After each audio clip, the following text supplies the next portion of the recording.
how to manage people, how to manage all the communication skills, government, banking, numerology, worldwide. It doesn't matter what your language is, all world leaders belong to the Masonic order, and they act together.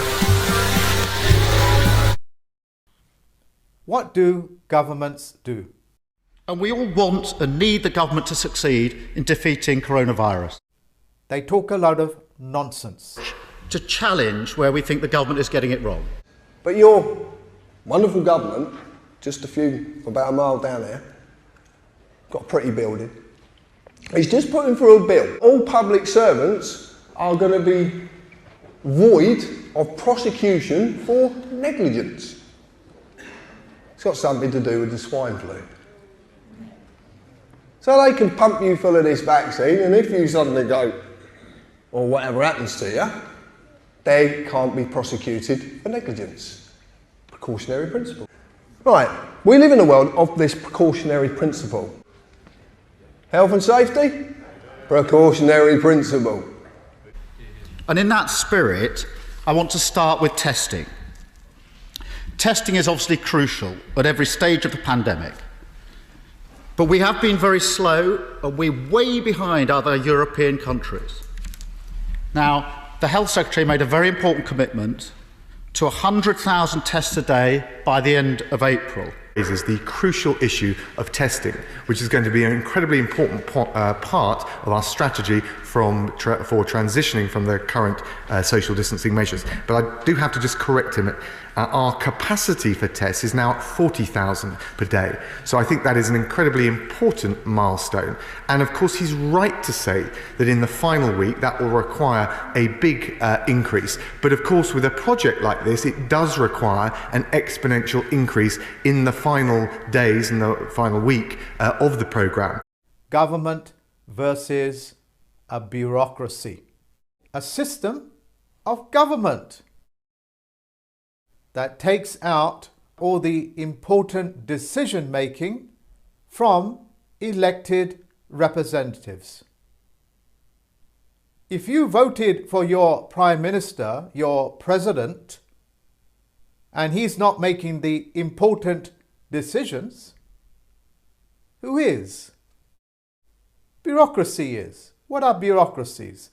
Bureaucracies are the representatives of people that hold the contract for a particular service. So if it's transport, it's held in contract.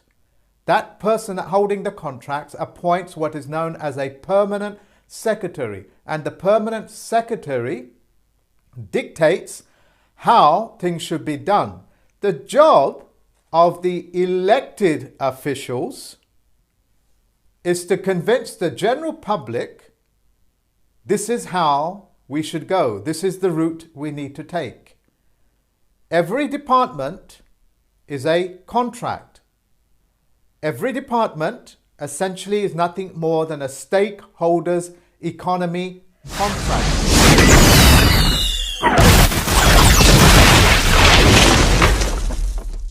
I can reassure him that we are working with a range of commercial partners to boost the testing to get to that 100,000 tests per day. 2 of our super labs in Milton Keynes and Alderley Park are now fully functional, and Glasgow will be open later this week.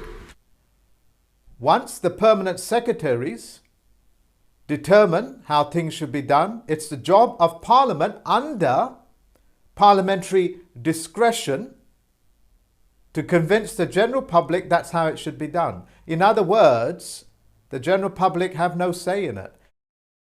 The reason that we're really clear that what is needed now is for people to stay at home because that protects the NHS and saves lives, is that the communication of that message itself is directly having an impact on slowing the spread of the virus and therefore is saving lives.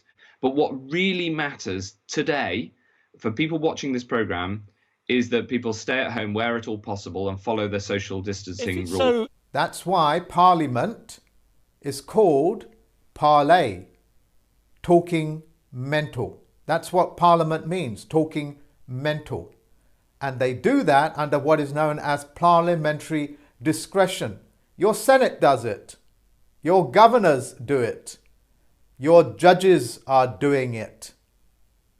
They're all using fictitious conveyancer language, which means they haven't told you what these words mean, and as a result, I claim parliamentary discretion. I wasn't really there. I wasn't speaking the language that you are presuming and assuming. So I have made it very clear. Governments don't do nothing. They just talk. The power is in the people that appoint the permanent secretaries, which are known as bureaucracies. That all of us stay at home, that we limit our trips away from home to just one a day for exercise. We limit the amount that we shop. If we do that, we can all play our part in helping the NHS. Where do they get their power from or their license from? That's called Lords, spiritual and temporal. Lords, as in the UK, England, represents all the men and women that own land. So when the Lords are debating this and that, what is happening is that they are representing the landowners of England. And they work like an oversight committee to make sure that the corporate jurisdiction known as UK doesn't overstep its mark. So what does now spiritual mean? That means they got their license from the Archbishop of Canterbury. Lords, spiritual and temporal. What does temporal mean? It means of the mind. It lacks the here and now presentation. What it does, it puts you in a mental state of thinking. That's called secularism. Getting people to believe somehow the state is separate from the Archbishop of Canterbury. Somehow the state is separate from the men and women that own your lands. And it doesn't matter which country it is. The same system runs again and again, whether it's in India, Africa, the Americas, UK, Scotland, whatever it is. It's the same principle. Lords, spiritual and temporal. So, have I made it very clear that governments don't do nothing?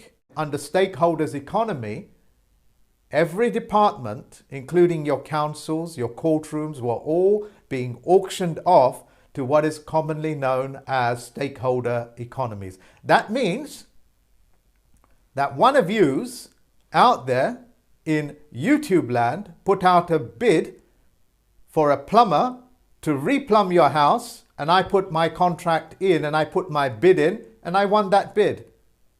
And that's how they got it.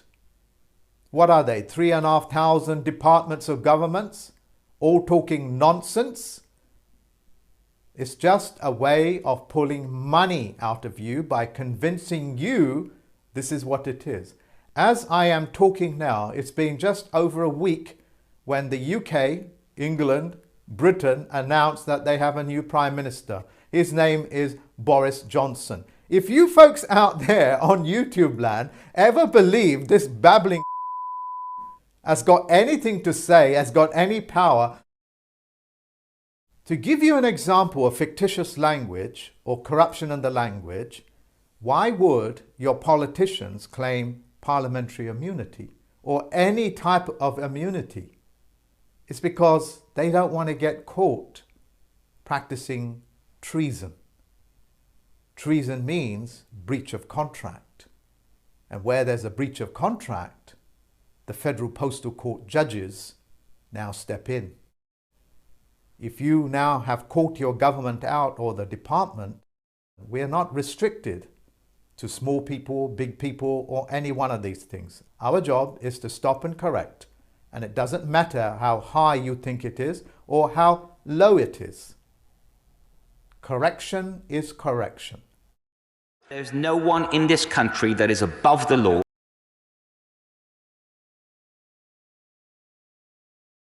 Sergeant Gary Brown, Yeah, 3058U, go home. Can we just stay 2 meters Go away? home. I'm trying. Go home. Go home or you get fined. Go home now. You're going to find me? Yes. I'm asking. I don't understand. I was walking past. I'm a journalist. I saw an incident. I don't care I wanted what to make you sure are. it was okay. Go home. I was. Hey, you're all very close You're to me. killing people. I'm not. Go I was going for a walk. home. You're coming Can you close leave the to area, me. please? I'm trying to. I'm now surrounded Okay, by go on 5 people. Off you go. Right, Goodbye. thank you. 30588, Gary Brown. Yeah, Bye. thanks, mate. Goodbye. Thank you. You're saving lives. You're in the booth. Go home. Go away. Go away now.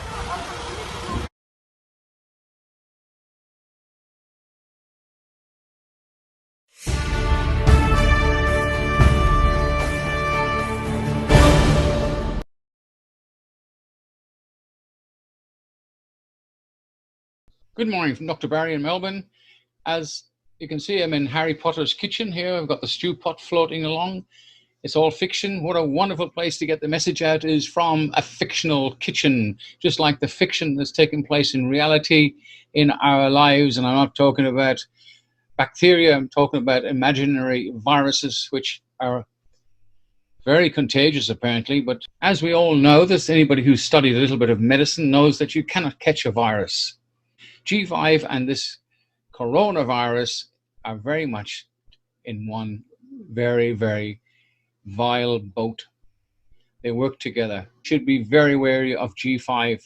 It's health damaging, and when people get this vaccine, which I dare say has been in production for the last three months, it takes a long time to get enough juices going, if you like, that they put into people, inject them, and this will be the end. And the G5, of course, then will be able to dictate, just like when you walk through the airport and stuff, they put the little instrument up there, tells you your temperature. It'll be able to say, yes, you have been vaccinated or you have not been vaccinated.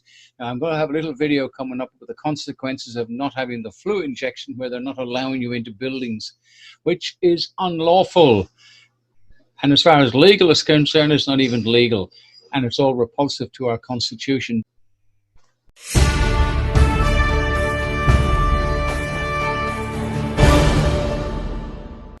Untested technology is being installed worldwide. 5G is a telecommunications technology that is being rolled out across the country without any testing on the effects to the human body, despite the repeated concerns from doctors around the world. The radiation technology produced on the 60 GHz wavelength has the potential to cause significant harm to any organic life and has even been weaponized by the military. No man or woman has the right to potentially cause harm with this system, and the people need to have their say. Confirm your support and add your name. Visit the Common Law Court website.